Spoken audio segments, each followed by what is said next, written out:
It's been a dramatic start to the latest F1 season, and with so much happening every week, it can be rather difficult to keep track of everything going on within the league. Don't worry, however, as in today's video, we're going to be running down all the most important stories from the last few weeks of Formula One, so don't go anywhere. First up, McLaren's set for a long and painful process. I don't think we'll find anyone particularly displeased by the suggestion that McLaren have endured something of a disappointing start to the 2022 F1 season. Even ardent fans of McLaren invariably seem willing to admit that their team's performances have been well below expectations heading into the season. It's a shame, of course, as there were reasons to be cautiously optimistic heading into the season, with excitement over the new MCL36 car reaching fever pitch after a particularly impressive showing at the Barcelona preseason shakedown, where McLaren actually emerged top of the pile. Sadly, this preseason promise didn't quite carry over into the start of the season, and a disastrous showing at the Bahrain Grand Prix has cast doubts over whether they'll be able to compete at the top reaches of the table at any point in the near future. Australian driver Daniel Ricciardo slumped to a disappointing 14th place finish, whilst his teammate Lando Norris fared even worse by finishing just behind him in 15th, leaving McLaren with 0 points scored for the entire Grand Prix. Team principal Andreas Seidl addresses the issues in the post-race interview, and unfortunately, his words won't provide too much comfort for McLaren fans hoping for a quick solution to the problem. "We know we have an issue on the performance side," Seidl admitted, going on to suggest that Bahrain exposed their car's weaknesses and that he is bracing himself for pain as they try to find ways of fixing the issues. This is a far cry from how well McLaren were doing last season, picking up their first race win since 2012 and positioning themselves toward the front of the mid-table, with ambitions of pressing on and challenging the usual favorites at the top of the table.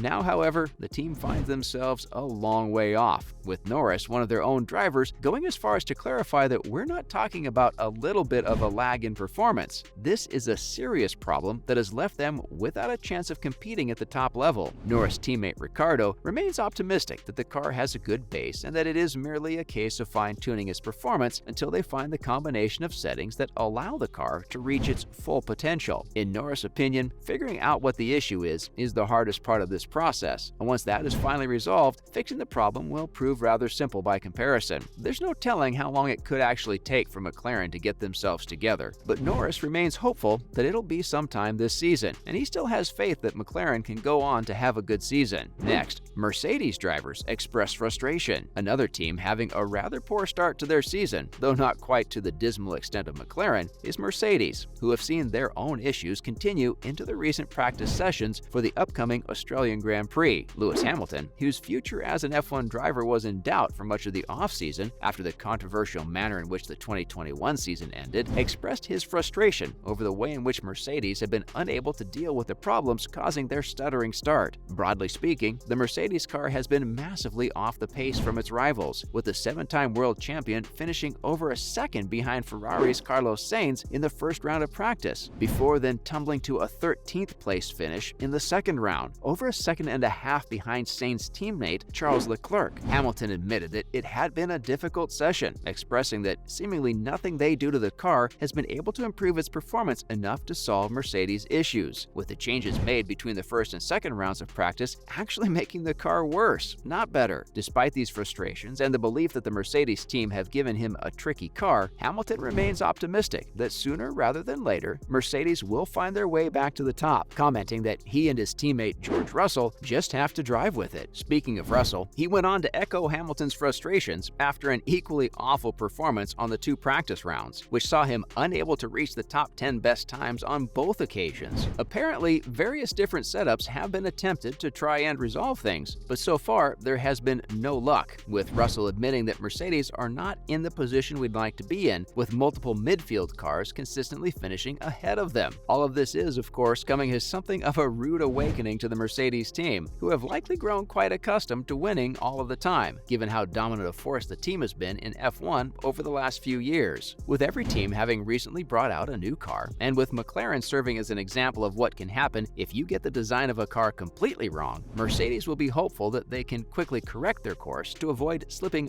further away from their ambitions of bringing home yet another Constructors' Championship. championship. On the topic of Hamilton, this next one isn't the most dramatic of news stories, but it's amusing enough to warrant some coverage. As all of you are likely aware, F1 appointed a new race director in the wake of the absolute horror show Michael Massey made of the 2021 season climax, with Niels Wittig taking on the job. Whenever a position like this comes under new management, the newest incumbent often looks to stamp down their mark early, and it appears Wittig is likely to do this with a ban on jewelry. This ban is nothing new. It certainly hasn't been brought into existence by Wittig, as it was written into the laws of the sport all the way back in 2004. Despite this, the ban on jewelry has been one of those rules that people just tend to ignore, because nobody can be bothered to actually enforce it, and even when it is enforced, the punishment is akin to a slap on the wrist and little more. Wittig, however, is determined to bring this issue back to the forefront and has stressed the importance of drivers obeying the rules, going on to give the drivers a direct talking to with regards to this issue. Wittig argues that as petty as the rule may seem on the surface, it is important because jewelry can be a danger to drivers during crashes, especially with the potential of various accessories potentially making it more difficult for drivers to escape a crashed car. Lewis Hamilton, however, has made comments recently that seem to suggest that he has no intention on following these guidelines. Hamilton admitted that the jewelry rule has been a thing since he first started his career in the F1, but despite that, he is well known for wearing piercings in his nose and ear, and went on to hint that he has certain piercings that he can't just take out, though he then immediately clarified that he was joking on that last comment. Regardless, he quipped that in response to all this focus on the jewelry ban, he plans on showing up to the next race with even more jewelry. It will be interesting to see if he actually follows through with that threat, and then how Wittig himself will react to what would be a blatant disregard for a rule he is trying to stress. Theoretically, Hamilton could be fined or have points docked for disobeying the jewelry ban, though it's likely such punishments would prove unpopular given their severity. Finally, Verstappen has crunch talks with the F1 chief.